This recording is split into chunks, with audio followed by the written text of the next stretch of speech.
Maka dengan adanya khol, kita termasuk bagian daripada meneruskan apa manaqib beliau.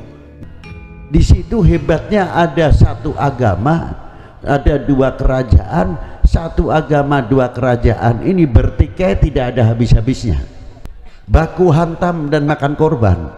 Siapa yang bisa mempersatukan? Al-Imam Ahmad Syah Jalal.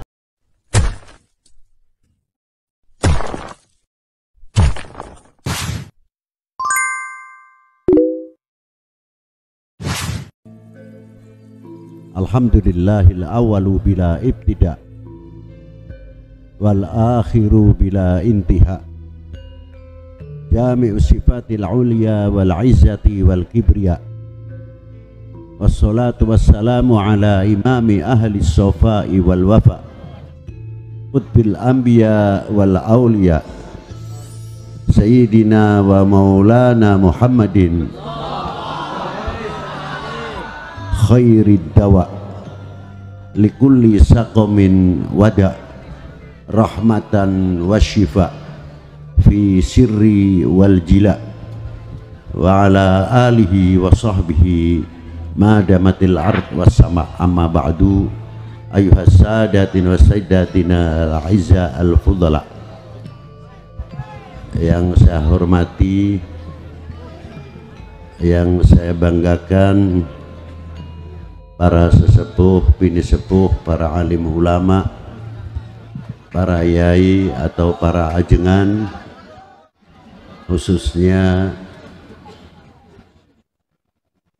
akhina fillah, Tubagus Entus, Tubagus Yusuf, dan beberapa Tubagus, maaf saya tidak bisa menyebutkan satu persatu. Bukan berarti saya mengurangi takdim, hormat, ikhtiram kami kepada para beliau. Juga yang saya hormati bapak-bapak dari Forkominda, Bapak Gubernur atau yang mewakili, Bapak Kapolda, Bapak Pangdam atau yang mewakili, bapak-bapak dari Kabupaten atau Forkominda, Ibu Bupati atau Bapak Bupati, Bapak Dandim, Bapak Kapolres atau yang mewakilinya, bapak-bapak dari instansi pemerintahan, sipil, TNI, Polri yang selalu kita banggakan, Pak Camat, Pak Danramil, Pak Kapolsek beserta jajarannya, Bapak Kepala Kelurahan atau Kepala Desa seperangkatnya, panitia penyelenggara dalam rangka Haul Akbar Sayyidi Syekh Muhammad Yusuf di Pekalangan ini atau di Kasunyatan. Hadirin wal hadirat rahimakumullah. Pentingnya haul adalah akan menguak sejarah berlian-berlian atau intan-intan terpendam yang mungkin sebagian sekarang ini banyak melupakan. Atas perjuangan-perjuangan, tidak cukup dari perjuangan beliau saja, akhlak, adab beliau dan ilmu beliau dan kedudukan beliau indallahi a'la. Bila mana sudah tidak ada khol, bisa saja kita ini keparmen obor. Cek Sunda mah keparmen obor, Jawa kepaten obor. Maka dina ayana khol dina malam iya sesarengan henteu sanes ngalabarokahna para alim ulama, para leluhur simkuring sadayana anu parantos keparingan barokah ti Allah Ta'ala sebab turunan rahmah kersa mitutur atau menceritakan para sesepuh-sesepuh anu mulia linggihna di hadapan Allah Subhanahu wa Ta'ala. Dzikrus salihin tanzilur rahmah, sabdana jeung Nabi sallallahu alaihi wasallam. Orang yang mau menceritakan riwayat hidupnya para salihin itu jadi sebab turunnya rahmah. Kalau sebab turunnya rahmah pasti akan mendapatkan barokah. Yang sangat dikhawatirkan karena orang-orang sebagian itu tidak tahu dan tidak mengenal al-ulama atau para wali, bahkan terkadang menjauh dari para sesepuh, dari para alim ulama. Ini yang sangat mengkhawatirkan, sebab sabda Nabi sallallahu alaihi wasallam, apabila umat ini lari dari para ulama, 3 hal akan diturunkan oleh Allah Ta'ala. Apa yang pertama? Yarfa'ullahul barokah min ma'isyatihi, akan dijabut barokah dari kita semuanya dalam ekonominya maupun pertaniannya. Nah, kalau kita sudah kehilangan barokah, apa jadinya? Yang ada gersang. Kalau sudah gersang, manusianya panas, buminya pun ikut panas, pohon-pohonnya pun ikut panas, gunungnya pun ikut panas. Pada akhir-akhir ini berapa gunung-gunung yang bererupsi? Tidak satu gunung waktu saya kecil, hanya paling kita melihat hanya gunung berapi, lainnya tidak. Sekarang ada gunung ini, gunung itu, gunung lain-lain. Karena apa? Ikut merasakan kehilangan barokah. Apakah kita ingin kehilangan barokah? Pastinya tidak. Kalau tidak, bagaimana? Harus kita mendekat kepada para al-ulama as-salihin wal awliya il-arifin. Dan semakin dekat kita kepada para beliau-beliau, apalagi kita tahu riwayat hidupnya para beliau. Banten ini Masya Allah luar biasa. Di sini ini sebenarnya gudangnya ulama. Bukan saya kebetulan di Banten lalu saya ngomong Banten, karena saya kenal Banten, saya ngerti Banten. Jadi saya berani mengatakan, kalau Banten menjadi mercusuar percontohan, ini sangat luar biasa dan memang sudah pantas. Loh, itu akhlaknya yang baik, adabnya yang baik. Karena siapa? Karena di sini ada tokoh mutiara yang luar biasa. Yang pertama siapa? Maulana Hasanuddin Al-Bantani. Sebelum itu siapa? Maulana Syarif Hidayatullah. Beliau seorang qutbil aktab di zamannya. Guru Mursyidul Kamil Sayyidi Syarif Hidayatullah. Silahkan berpendapat silsilah masa bodoh, saya tidak mau tahu itu. Bahwa Maulana Syarif Hidayatullah bin Umdatuddin Abdullah bin Ali Nurul Alam bin Jamaluddin Husain bin Ahmad Shah Jalal. Beliau di mana Ahmad Shah Jalal? Beliau di Annam. Sekarang masuk daerah Vietnam. Beliau meninggal di sana. Ketika beliau masuk ke daerah Annam, di situ hebatnya ada satu agama, ada 2 kerajaan. Satu agama 2 kerajaan ini bertikai, tidak ada habis-habisnya, baku hantam dan makan korban. Siapa yang bisa mempersatukan? Al-Imam Ahmad Shah Jalal. Itu beliau masuk dengan akhlaknya dan adabnya luar biasa, diterima oleh dua kerajaan. Akhirnya dua kerajaan berhenti di dalam pertempuran, yang akhirnya memilih Imam Ahmad Shah Jalal menjadi sultan di daerah mana? Di daerah Anam, yang pada waktu itu Anam sering bertempur dengan daerah Champa atau Cham. Dari situlah beliau berdiri luar biasa. Jadi kalau Maulana Hasanuddin menjadi sultan tidak heran, karena kakeknya pemersatu umat, pemersatu bangsa. Loh, itulah hebatnya. Bukan bikin ricuh. Ini beliau. Anak-anak beliau luar biasa. Ada yang berjuang. Di mana beliau? Di Cina. Namanya Qutbul Alwi, Maulana Yunus, dan beberapa lagi putra-putri beliau yang sangat hebat. Ibnul Imam Abdullah Udmat Khan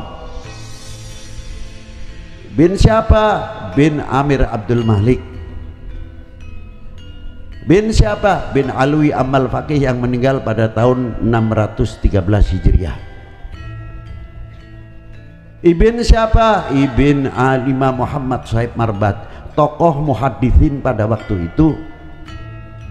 Paman beliau terkenal sekali, Al-Imam, terkenalnya Al-Muhaddith Al-Musnid Al-Imam Ahmad bin Ali bin Al bin Muhammad Al bin Jadid bin Abdullah bin Ahmad Al-Muhajir, tokoh muhadithin yang luar biasa.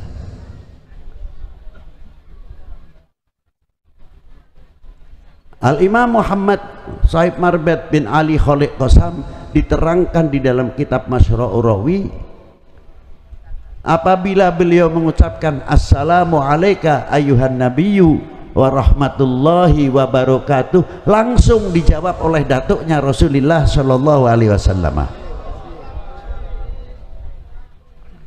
Bin Ali Khalid Qasam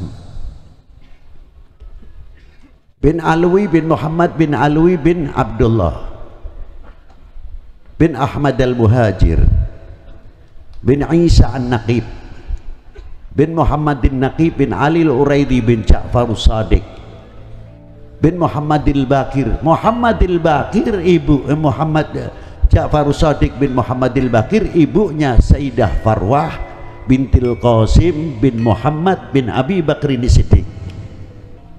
Jadi Maulana Yusuf maupun Maulana Hasanuddin cucu Imam Ali bin Abi Thalib, cucu baginda Nabi Sallallahu Alaihi Wasallam, cucu Sayyidah Fatimah Zahra, cucu Sayyidina Imam Abi Bakrin Siddiq. Jelas? Jelas? Itu aja, itu nasab. Adapun ada yang pendapat begini, masa bodoh, kita tidak mau tahu itu, sebodoh lah, dan saya tidak mau mengurusi itu aja. Paham kan? Nah, itulah satu contoh.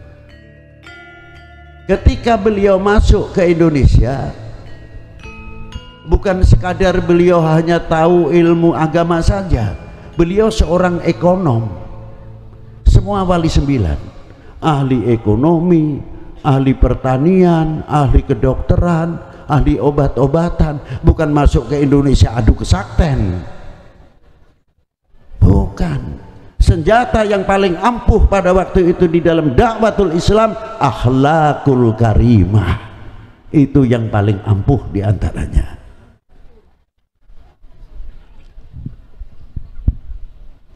Beliau melalui India dahulu. Makanya di sini ada campuran cara mengaji, mengeja Al-Quran. Alif lam mati jabar al, ha mim mati jabar ham, dal apes alhamdu. Jarang yang menggunakan alif lam mati jabar, alif fathah, alif lam mati fathah al, jarang. Tapi banyak menggunakan alif lam mati jabar a. Sebab kalimatul jabar maupun apes adalah dari India. dan gabungan Persia. Itu dakwah beliau dengan melalui perdagangan, mengenal, dikenalkan sehingga bisa memasukkan income pada waktu itu ke negara-negara yang ditempatinya seperti zaman penjajahan maupun di zaman Majapahit. Ekonominya sangat maju. Bagaimana memutar roda ekonomi di dalam berdakwah? Apakah ya Habib Lutfi? Tidak. Begitu pidato datang nanti ngarep-ngarep amplopnya tebal atau tipis. Bukan seperti itu. Kita dakwah masuk ke Banten sudah tola'al badru alaina min staniyatil wada. Dan luar biasa. Dulu kita pertama kali masuk Maulana Syarif Hidayatullah ke Sunda Kelapa, belum mengerti orang-orang itu siapa beliau, waliullah atau tidak, masih sedikit yang mengerti. Mana mungkin beliau masuk ke apa namanya Sunda Kelapa sudah tola'al badru alaina, tidak mungkin. Mungkin yang ngerti sekian persen dari jumlah. Beliau berdakwah tidak cukup hanya dengan lisan. Nih, membangun ekonomi, membangun pertanian.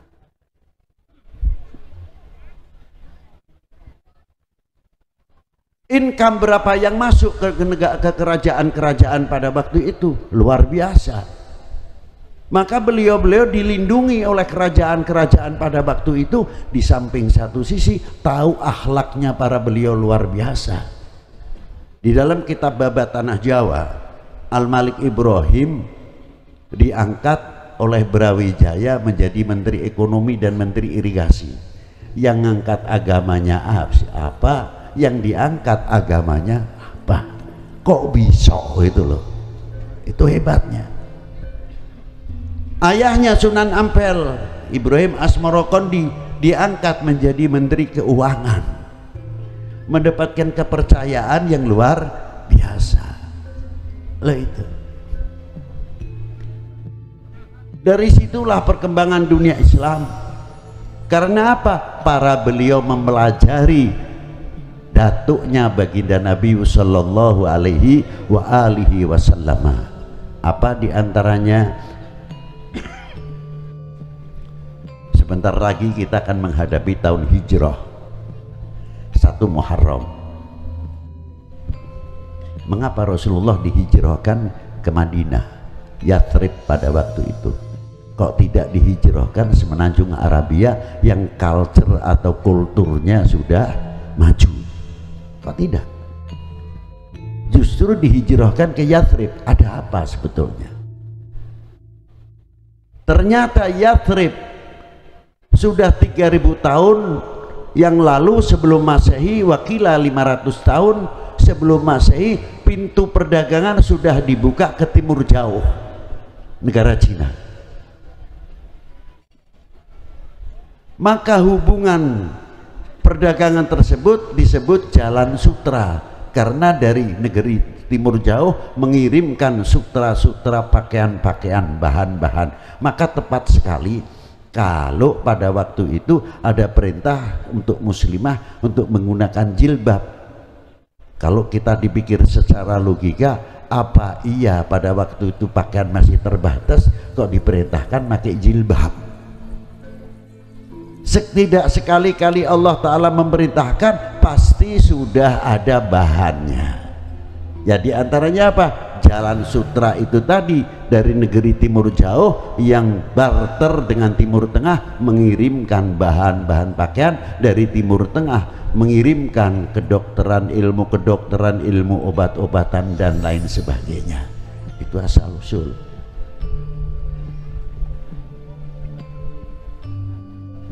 Maka ditiru oleh para ulama-ulama kita pendahulu. Lain daripada itu, ketika Rasulullah hijrah, melihat situasi bagaimana keberadaan, di antaranya bagaimana mempersatukan dunia Arab itu sendiri.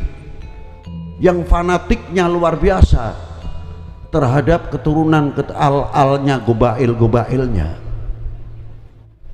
Kalau seorang lelaki tidak mempunyai anak lelaki, dianggap abtar,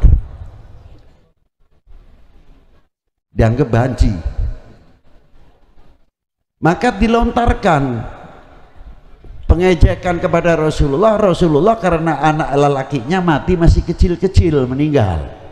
Yang ada perempuan-perempuan semua, Sayyidah Zainab, Sayyidah Ruqayyah, Sayyidah Ummu Kalthum, Sayyidah Fatimah Zahra binti Rasulullah sallallahu alaihi wasallam.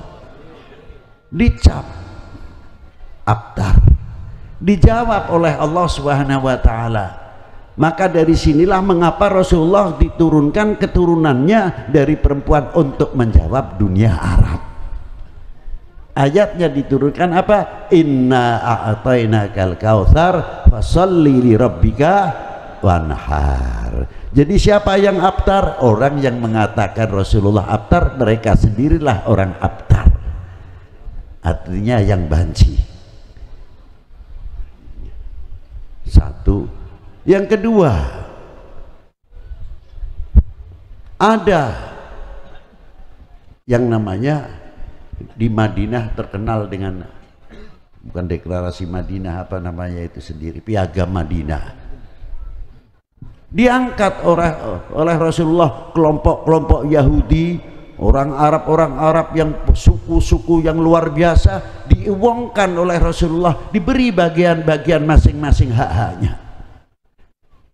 Jadi kalau kita berkata toleransi, tertinggal oleh baginda Nabi Shallallahu Alaihi Wasallam, lebih didahului oleh Nabi Shallallahu Alaihi Wasallam. Karena apa? Mengingat pada waktu itu dunia Arab suku bangsa yang berbeda, macam-macam, dan agama yang berbeda. Bagaimana supaya dunia Arab tidak pecah?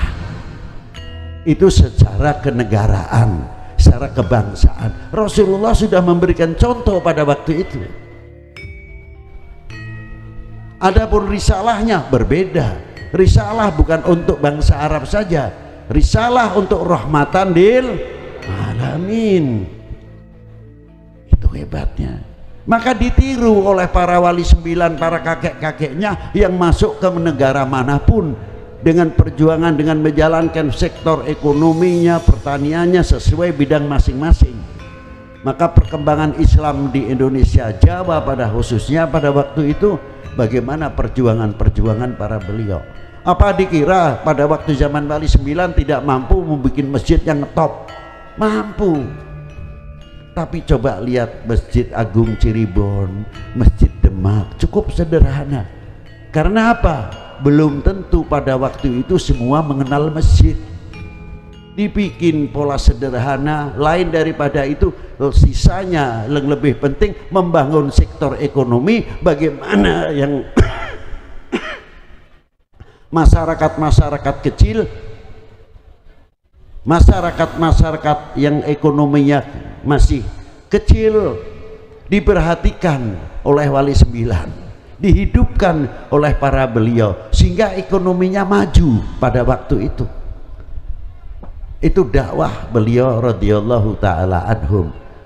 Lain lagi yang ilmu obat-obatan, ilmu ketobiban dan lain-lainnya.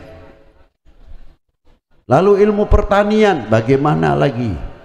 Beliau dengan dakwah cara begitulah yang menarik sekali, sehingga orang yang tidak tahu ilmu kesehatan, kalau Habib Lutfi dakwah sudah enak, melihat ibu-ibu sudah berjilbab luar biasa. Coba wali-wali 9 dahulu, apakah kita masuk ke Indonesia sudah ngerti jilbab?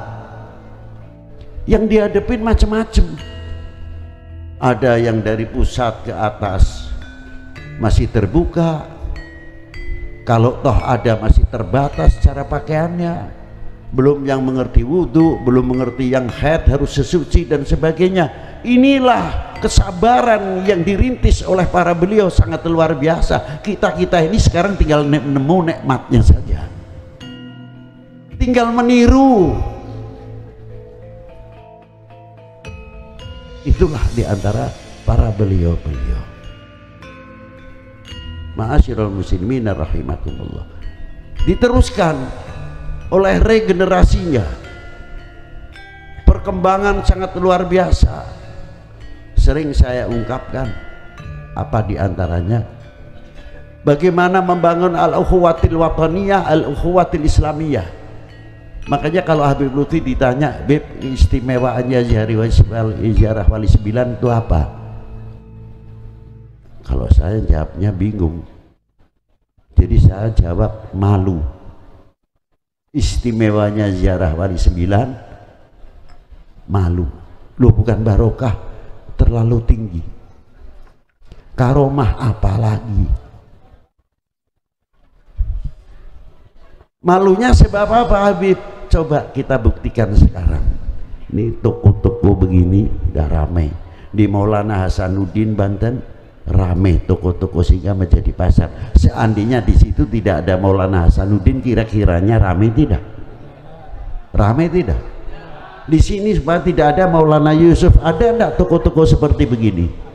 Di luar Batang, di Gunung Jati, kalau tidak ada Syarif Hidayatullah, di situ ramai tidak? Kita mau jualan sama kuburan,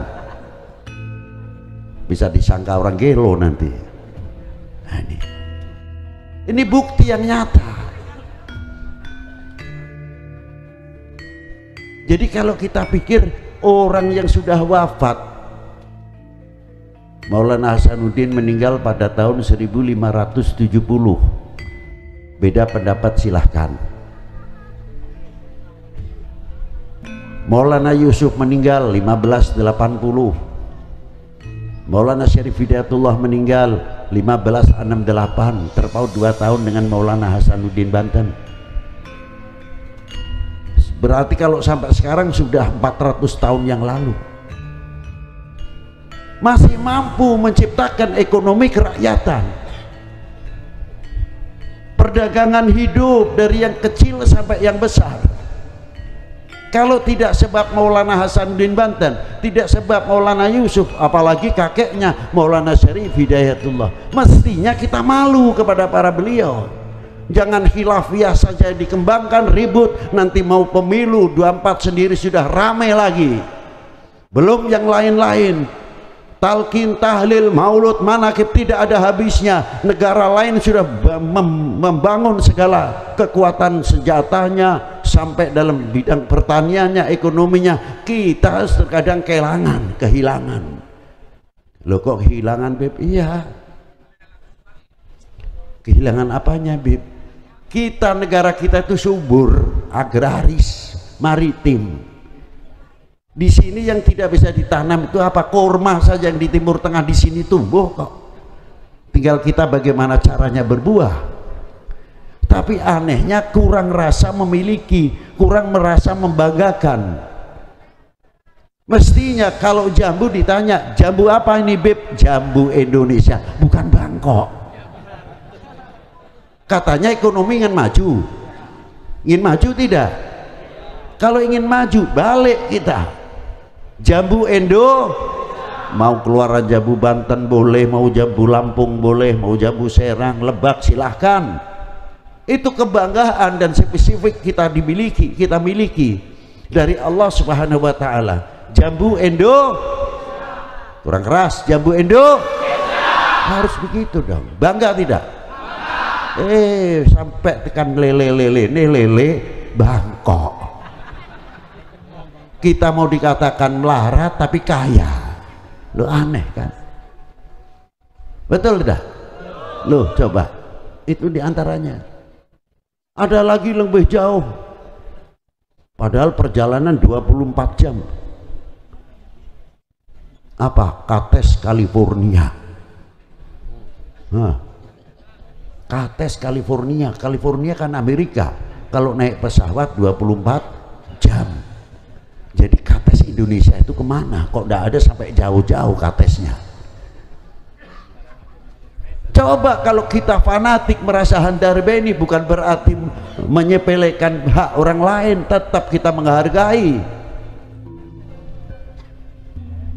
Karena Allah Subhanahu wa Ta'ala menciptakan suku bangsa dari 2 orang laki perempuan, syu'uban gobail li ta'arafu, menciptakan suku bangsa untuk saling mengenal. Sejauh mana kita mengenal? Apakah kita hanya mengenal, oh ini turunan Cina, oh ini turunan Arab, oh ini turunan bule Belanda, oh ini turunan Japanese? Bukan itu. Mengenal hak-haknya masing-masing. Mana yang wajib kita hormati dari suku bangsa. Lebih-lebih kita mengenal bangsa kita sendiri, Indonesia. Sejauh mana kita mengenal Indonesia? Kalau kita mengenal Indonesia, luar biasa kaya Indonesia. Tidak kaya dalam soal dunia pertanian saja, kaya tentang keauliaan, tentang kewalian, tentang ulama. Di Jawa ini khususnya, dari mulai Banten, Serang, dari mulai Banten ini tiap pesisir sampai ke Gresik, tidak mati 1 kilo 1 atau 2 kilo 1 ada maqamatul aulia. Luar biasa. Jadi pagar tanah Jawa ini tidak lepas pagar wali minal auliaillah. Coba kita urut saja dari sini. Setelah dari Serang, Banten, Serang ke Tangerang, Syekh Kuro, Taknara, tempat kelahiran Ki Nawawi. Maju lagi sedikit, luar Batang, Kampung Bandan, Pangeran Jayakarta. Maju lagi Syekh Kuro, tidak jauh semuanya. Maju lagi sampai ke Indramayu, sampai ke Gunung Jati, sampai ke Tegal, sampai ke Semarang, Demak, semua pesisir sampai ke Gresik. Jadi Indonesia itu bukan kaya tentang kesuburan saja, subur tentang keauliaan, waliullahnya banyak sekali di Indonesia. Kita tinggal kita mensyukuri atau tidak. Nah itu.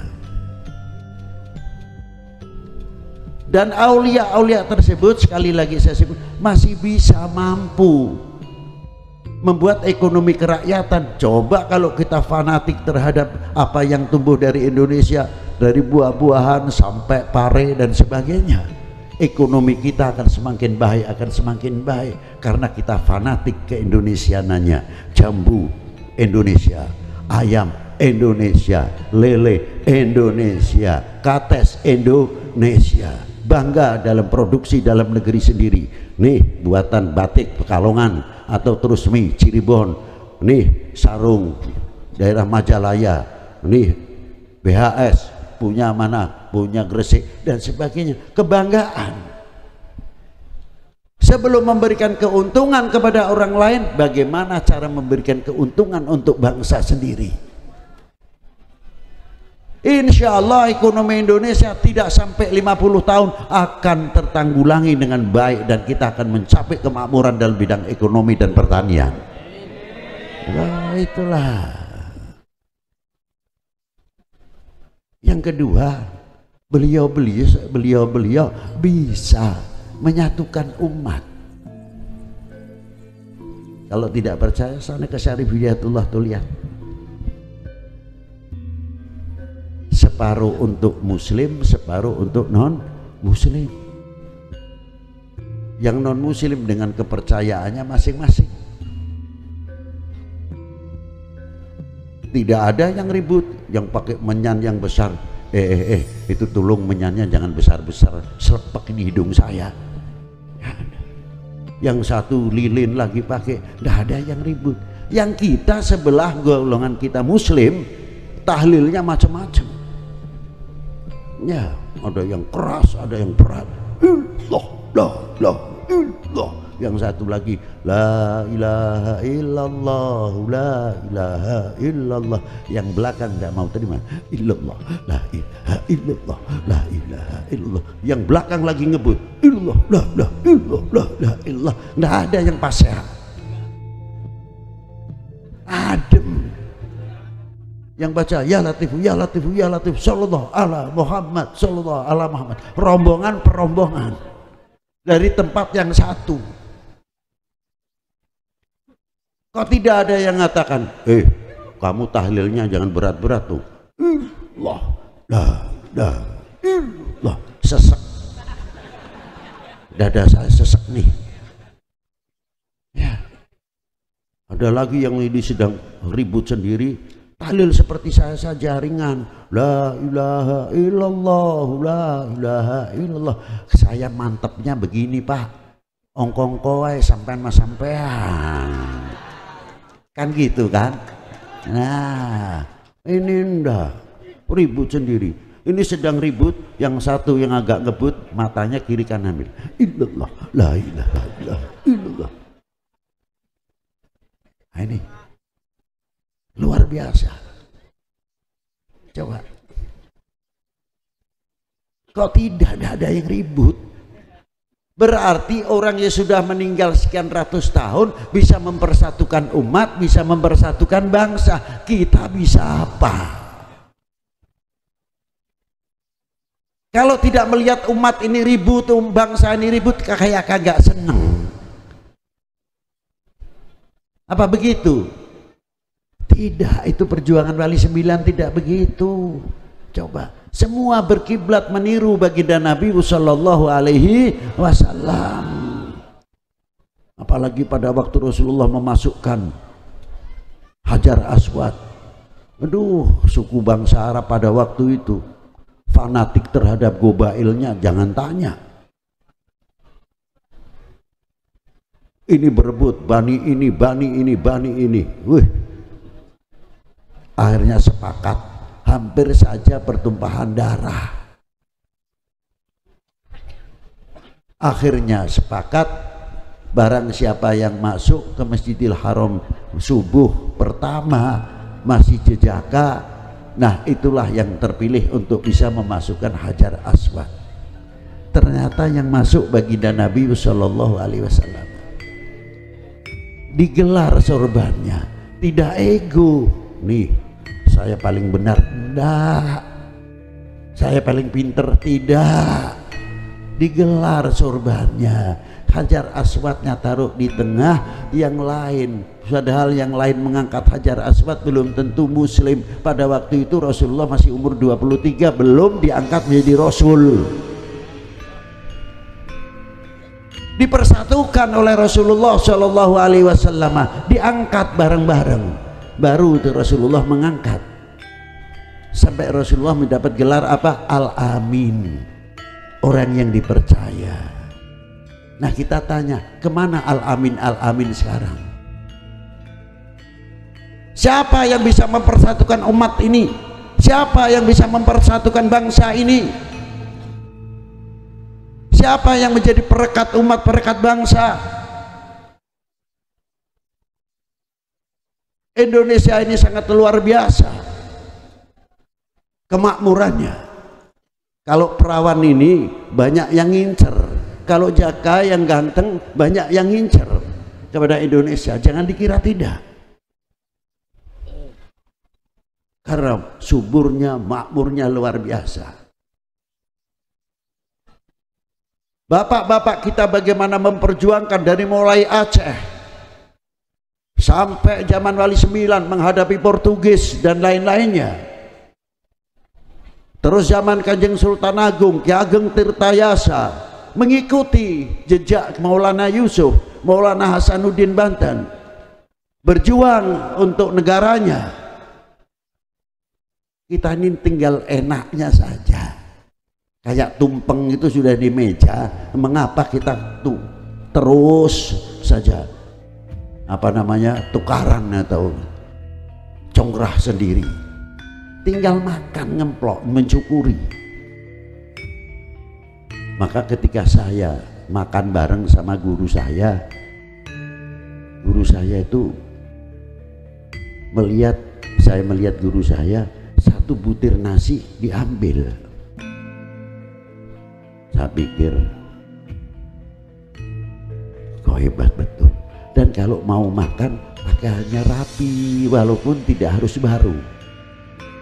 Kopiahnya juga rapi, luar biasa. Lama-lama saya tanya, ya Sayyidi Syekh Abdul Malik, ajarkanlah kami tata cara makan. Lalu guru saya mengatakan, Beb, kita itu makan tidak menghormati nasi atau air yang kita minum, air makhluk, nasi makhluk, pelantara untuk mencari kenyang dan memberi kenyang. Siapa pemberi kenyang itu? Melalui pelantara nasi, hingga tahu kenal siapa yang memberi kenyang. Juga tentang masalah minum, siapa yang memberi pelepas dahaga, pelantaranya melalui air minum, pelantaranya nasi, supaya kita tidak syirik. Sebab kedua-duanya air maupun nasi adalah makhluk. Jangan sampai kita yang pendapat yang mengenyangkan adalah nasi, kalau tidak makan mati. Nah, inilah dikenalkan oleh guru saya kalau makan berpakaian begini Habib, saya menghormati kepada pemberi rezeki. Loh, adab itu, makan saja pakai akhlak, menghormati. Kalau satu butir saya ambil selagi tidak madorot, walaupun pari saya baru panen, ini jangan sampai kibir hati saya. Apa? Kok satu butir nasi saja kok diambil, kan baru panen. Kita punya uang, mau beli 1 kintal cukup kok, ngurusi 1 butir nasi. Bukan itu, 1 butir nasi, jangankan lagi 1 butir nasi, 1/10 1 butir nasi saja kita tidak bisa membuat, tidak bisa menciptakan.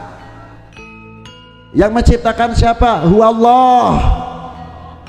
Siapa? Huwallah. Kita hormat tidak kepada yang menciptakan, hormat, ambil. Kalau itu menyebabkan madarat, sisihkan, biar mungkin jadi rezekinya ayam atau siapa. Begitu jauh kiai-kiai sepuh kita cara makan saja pakai akhlak wal adab. Coba.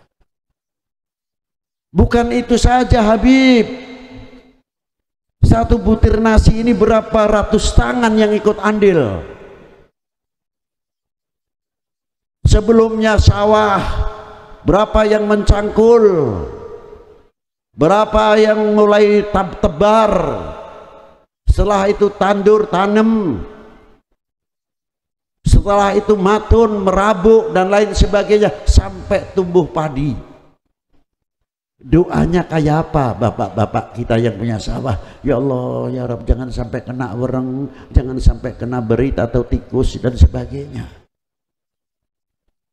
Mengharapkan sekali dengan doanya. Sampai panen, sampai jadi gabah. Apa langsung kita makan gabah? Tidak. Masukkan rice mill dulu jadi beras, dari beras tidak cukup sampai jadi nasi. Berapa yang ikut andil menanak nasi dan sebagainya. Maka doanya Pak dibimbing oleh Rasulullah, kepedulian kita sesama kita. Makanya doanya tidak menggunakan kalimatul mufrad, Allahumma barikli, tidak, Allahumma barik lana, pakainya jamak. Supaya apa? Yang mencangkul dapat, yang tanam dapat, yang tebar dapat, yang matun juga dapat, yang menjaga supaya tidak kena hama dapat, yang menanakkan nasi mendapat dalam Allahumma barik. Hebat sekali. Jauh kita kepedulian terhadap sesama kita. Itu tidak cukup dalam itu saja, sampai di dalam sholawat pun Imam Syafi'i menafsirkan Allahumma sholli ala Sayyidina Muhammad wa ala ali Sayyidina Muhammad wa ala ali, dalam maqamati doa di sini memasukkan semua umat al-muslim dalam maqamati doa. Kalau wa ala ali makna keluarga sudah jelas kalau itu. Tapi bagaimana memasukkan umat di dalam doa? Masukkan wa ala ali Sayyidina Muhammad, bukan keluarga Nabi saja, umat Sayyidina Muhammad sallallahu alaihi wasallam. Dan kita bawa waktu sholat, Allahumma sholli ala Sayyidina Muhammad wa ala ali Sayyidina Muhammad, berhubungan terus dengan umat Sayyidina Muhammad fi doa. Tidak cukup dari itu saja. Waktu ketika Rasulullah menerima assalamu alayka ayuhan nabiyyu wa rahmatullahi wa barakatuh, satu kehormatan yang luar biasa dari Allah Subhanahu wa taala. Rasulullah ingat sama umatnya, sama ibadillahi sholihin. Rasulullah minta assalamu alayna wa ala ibadillahi bukan untuk pribadinya saja. Jauh sudah dipikirkan umatnya, para sholihin sudah didaftarkan kepada Allah taala assalamu alayna wa ala ibadillah sholihin. Tinggal kita syukur sudah sejauh mana. Coba. Begitu juga waktu sholat, bukan ihdini, tapi ihdina. Tunjukkanlah kami semuanya jalan yang lurus. Kepada siapa? Umpamanya ada orang yang sakit dari saudara kita mukmin, ya Allah ya Rabb, tunjukkanlah jalan yang lurus ketika nazak supaya dapat husnul khotimah. Ihdinas siratal mustaqim. Yang sakit juga kita doakan ihdinas siratal mustaqim, semoga dia sakitnya mendapat jalan yang lurus, tidak suudzon kepada siapapun. Dijaga ihdinas siratal mustaqim. Yang ahli ekonomi, yang dalam dunia perdagangan, semoga dia mendapat petunjuk dari Allah Subhanahu wa taala, jauhkan dari kerugian-kerugian. Ihdinas siratal mustaqim. Luar biasa hubungan antar al mukmin ahul mukmin, al muslim ahul muslim. Jauh. Contoh yang banyak dalam sholat. Jadi hubungan wa ala ali Sayyidina Muhammad luas sekali. Kita kembali kepada nasi satu butir itu tadi. Kalau kita sudah tahu sebutir nasi begitu hebatnya, bagaimana bangsa ini? Bagaimana republik ini?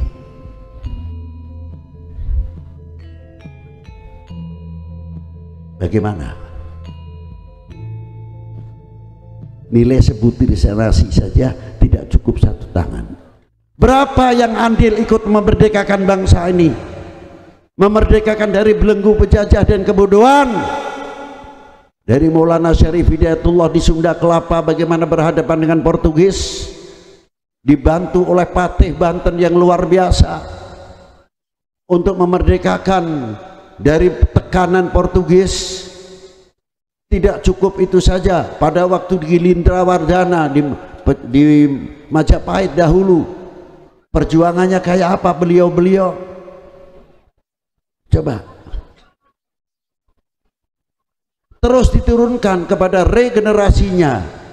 Setiap wali 9 mempunyai keturunan, diteruskan oleh keturunan-keturunannya dan para muridnya. Ngangkat bambu runcing, walaupun persenjataan belum sempurna, masih kekurangan sekali, tapi patriotisme rijal, seorang yang rijal betul-betul, lelaki, mempunyai tanggung jawab, mempunyai harga diri, mempunyai jati diri, mempunyai kehormatan diri. Maka para ulama pada waktu itu bangkit. Indonesia tidak harus dijajah, tidak bisa dijajah. Karena apa? Mempunyai harga diri, mempunyai jati. Itu yang terkandung dalam merah putih, sekalipun tidak tertera satu huruf pun, tapi di dalam merah putih mempunyai kandungan kehormatan bangsa, harga diri bangsa, jati diri bangsa. Tegaknya merah putih berdarah, bukan berhadiah. Betul? Ribut daya saep-saep. Nah, ayo, bangsa lain sudah maju ekonominya, pertaniannya, persenjataannya, masih harewos kene. Nanti yang urusan talqin sendiri, tahlil sendiri, dan macam-macam. Ditepuk tangan orang yang melihat Indonesia tidak bisa maju. Terus. Ayo. Wahai bangsaku yang kubanggakan, relakah negerimu terpecah belah? Melempem jawaban sampean. Tunjukkan jati diri kalian. Wahai bangsaku yang kubanggakan, relakah negerimu terpecah belah? Kayak apa kalau Maulana Yusuf mendengar, Maulana Hasanuddin mendengar, itulah wargaku, itulah bangsaku, itulah umatku, bahagianya kayak apa? Kalau kita melihat pecah belah, nangis para beliau dalam kuburnya. Apakah kita mau menjadi umat yang mengecewakan para beliau? Itulah malu rasanya, ribut terus. Ma'asyiral muslimin rahimakumullah. Begitulah.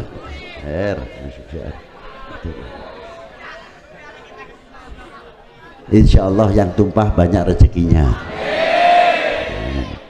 Jangan dimarahin. Ya.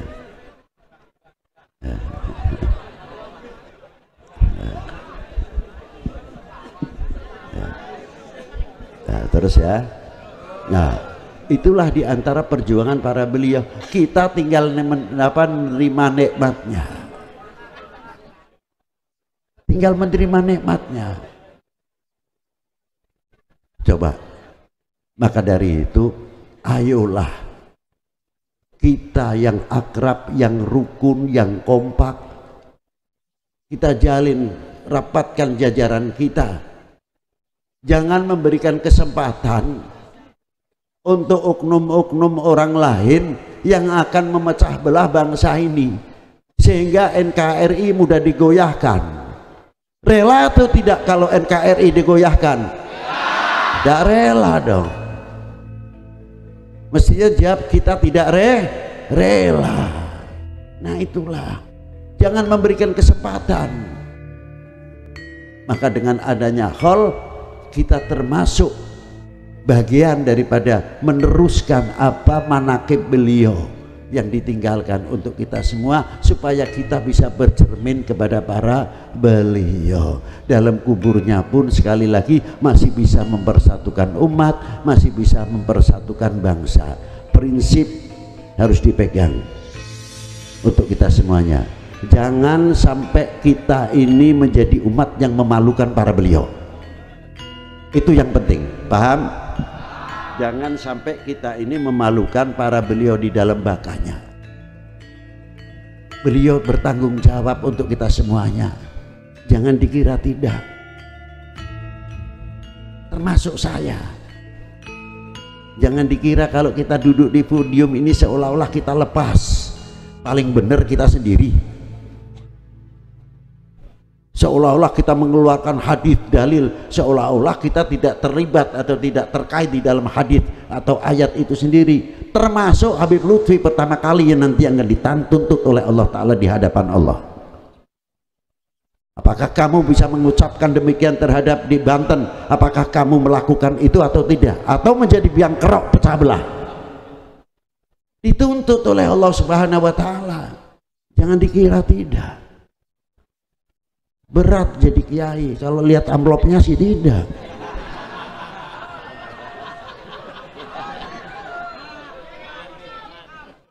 Aman nih kata si aman. Aman kalau masuk amplop sini ya aman, jangan khawatir. Ma'asyiral muslimin rahimakumullah. Inilah beratnya seorang mubalik. Tidak sekadar hanya kita pandai mengatur tutur kata, tapi kita takut sebenarnya. Kalian nanti dituntutnya, saya dulu dituntut. Ini kamu dijadikan cucu Rasulullah, kamu tanggung jawab tidak? Bisa memberikan contoh yang baik atau tidak? Lah itu beratnya. Jangan enak-enak. Nah, maka dengan adanya hall yang akan datang, insya Allah Maulana Yusuf yang akan datang hallnya harus lebih besar dari ini. Setuju? Nanti hallnya Maulana Hasanuddin juga sama, harus lebih besar. Itu syiarul Islam yang luar biasa untuk kita, bahwa Indonesia banyak ulama-ulama yang luar biasa yang menjadi cermin kita semuanya. Itulah yang bisa saya sampaikan. Saya tidak bisa panjang lebar lagi, hanya minta doa dari kalian semuanya. Semoga apa yang telah saya sampaikan Allah Ta'ala memberikan kemanfaatan fid dini wa dunya wal akhirah. Dan saya minta kepada Allah Subhanahu wa Ta'ala, khususnya yang hadir pada malam haul hari ini, semoga mendapat barokah dari Rasulullah, diaku menjadi umatnya Rasulullah Sallallahu Alaihi Wasallam, dan mendapat syafaatnya Rasulullah Sallallahu Alaihi Wasallam dengan pelantara Maulana Yusuf, dari pelantara Maulana Hasanuddin Al-Bantani, dari pelantara Masjid Bangku Bumi, dari pelantara Abul Mafakhir, dari pelantara Abul Ma'ali, dari perantara kakek-kakek para beliau, Nujumil Huda wa Masabihid Dhalam. Kurang lebihnya demikian. Walafu minkum. Wassalamualaikum warahmatullahi wabarakatuh.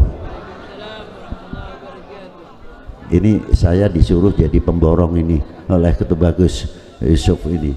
Sudah khutbah suruh doa lagi.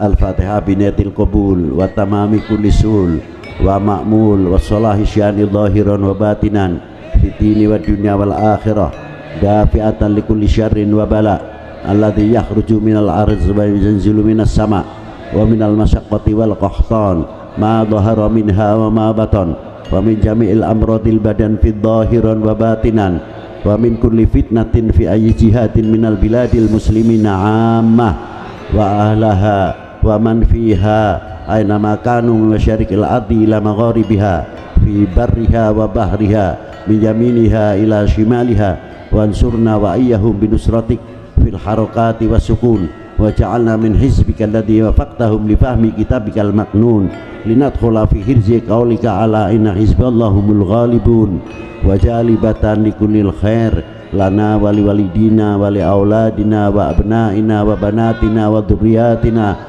wa itratina khususan ahli Banten wa khususan umumnya aman ahli Indonesia wa baladana Indonesia khassah wansurna wa iyyahum wa lana antunawira qulubana wa qalibana binurillah binuri sayyidina Muhammad sallallahu alaihi wasallam wa binuril Qur'anil azim wa binuril Qur'an dimahdina bihudak. Ya Allah, ya Allah, ya Allah, ya Allah, ya Hafid, ya Nur, ya Hadi, ya Haqqu, ya Mubin.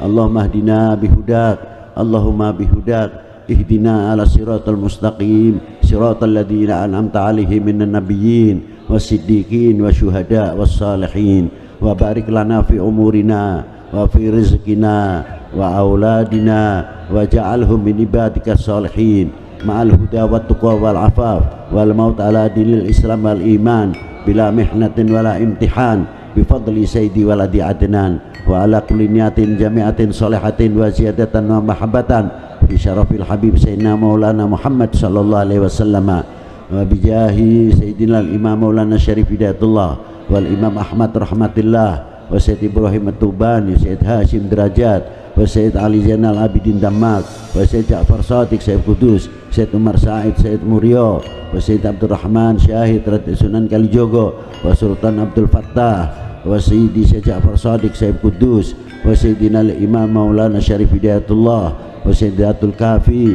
wa Sayyidina Imam Maulana Hasanuddin Al-Bantani wa Maulana Yusuf wa Lunaki Ageng Tirtoyoso wa ikhwanihim wa auladihim wa abnaihim wa bibintihim wa dzurriyyatihim. Al-Fatihah.